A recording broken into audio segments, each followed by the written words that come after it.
మహబూబాబాద్ జిల్లా నెల్లికుదురు మండలం రామన్నగూడెం గ్రామంలో సభ్య సమాజం సిగ్గుతో తలదించుకునే అత్యంత దారుణమైన ఘటన చోటు చేసుకుంది. 62 వృద్ధురాలు కల్లెపు పద్మ ఆమె జీవిత చరమాంకంలో అనుభవించినటువంటి భయంకరమైనటువంటి హింస ఇప్పుడు ప్రతి ఒక్కరి గుండెను పిండేస్తుంది. కురవి మండలం తిర్లాపురం నుంచి వచ్చిన పద్మ భర్త చనిపోయిన తర్వాత చిన్న కూతురు ఇంటి వద్ద ఉంటూ కూలి పనులు చేసుకుంటూ బతుకుతోంది. కూతురు అల్లుడు ఉపాధి కోసం హైదరాబాద్ వెళ్లడంతో ఆ ఇల్లే ఆమెకు ఆసరా అయింది. వృద్ధాప్యంలో దేవుడి మీద భారం వేసి ప్రశాంతంగా గడపవలసిన ఆ తల్లిని మృగాళ్ళు వదల్లేదు. మంగళవారం రాత్రి ఏం జరిగిందో ఎవరికి తెలియదు. చీకటి తెరల మాటున కొందరు దుండగులు ఆ నిస్సహాయురాలపైన పడ్డారు. ఆమె వయస్సును చూడలేదు, ఆమెను చూడలేదు, ఆమె ఒంటరితనాన్ని కూడా లెక్క చేయలేదు. గుర్తు తెలియని వ్యక్తులు పద్మను దారుణంగా కొట్టి తీవ్రంగా గాయపరిచి కిరాతకంగా చంపేశారు. సామూహిక అత్యాచారమా అనే అనుమానాలు కూడా ఇప్పుడు హృదయాన్ని మెలిపెడుతున్నాయి. వృద్ధురాలని కూడా చూడకుండా సామూహిక అత్యాచారానికి పాల్పడి ఆపై చంపేసినట్టుగా స్థానికులు భావించడం నిజంగా దారుణంగా ఈ యొక్క పరిస్థితి అక్కడ కనపడుతుంది. ఈ ఘటనపైన తీవ్ర ఆవేదన ఆగ్రహాలు కూడా వ్యక్తమవుతున్నాయి. ఒకసారి అక్కడ జరిగినటువంటి దానికి సంబంధించి వారు మాట్లాడిన మాటలు కూడా కొన్ని ఉన్నాయి, అవి చూద్దాం.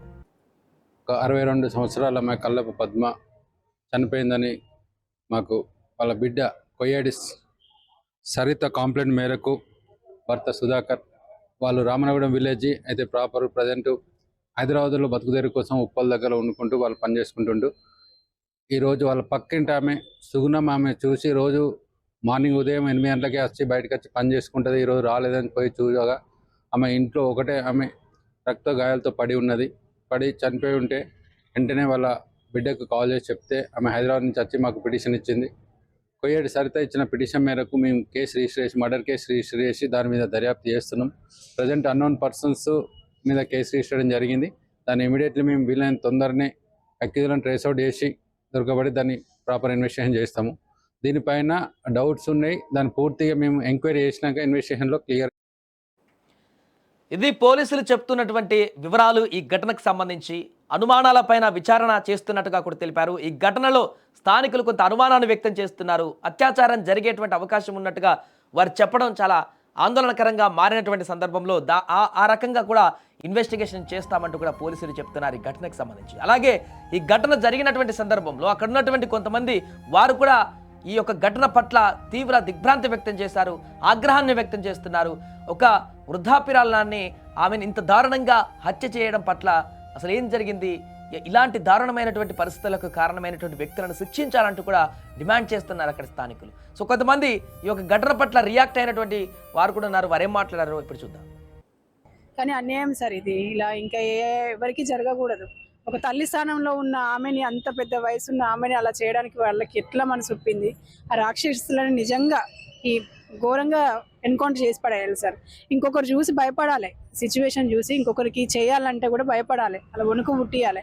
ఎంతమంది ఇట్లా అయిపోతారు సార్. అసలు ఆడవాళ్ళకి అసలు సెక్యూరిటీ లేకుండా పోయింది ప్రపంచంలో.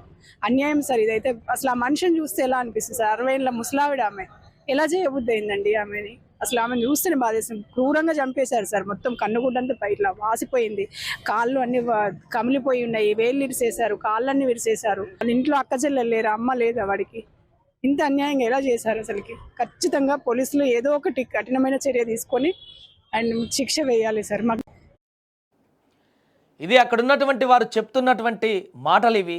వారికి ఎంత ఆక్రోశం ఆవేదన కలిగితే వారి రకంగా మాట్లాడుతున్నారు. ఆ దుండగులని ఎన్కౌంటర్ చేయాలని చెప్పేసి అంటే అలాంటి వృద్ధురాలు, ప్రశాంతమైనటువంటి జీవితాన్ని గడపవలసినటువంటి వృద్ధురాలు, అన్నీ అయిపోయి చివరాంకంలో ప్రశాంతమైనటువంటి జీవితాన్ని గడపవలసినటువంటి ఆ వృద్ధురాలు పైన కన్నేసినటువంటి కొంతమంది దుర్మార్గులు ఈ రకమైనటువంటి దారుణానికి ఒడిగట్టడం అక్కడున్న వారందరినీ కూడా తీవ్ర ఆవేదనకు గురి చేస్తుంది. ముఖ్యంగా ఆ గ్రామంలో ఉన్న స్థానికులని. ఈ యొక్క వార్త విన్న తర్వాత రాష్ట్ర వ్యాప్తంగా అందరికీ కూడా చాలా ఇదేంటి ఇంత దారుణమా అనేటువంటి పరిస్థితి ఏర్పడడం ఖాయం. అది అందుకే ఈ ఘటన పట్ల అక్కడ చాలా సీరియస్గా ఉన్నారు స్థానికులందరూ కూడా. పోలీసులు ఇన్వెస్టిగేషన్ చేస్తున్నారు. ఘోరంగా చంపేశారు, అత్యాచారం జరిగిందని ఆ స్థానికులు చెప్తున్నారు. ఇప్పుడు బయట మనం విన్నాం.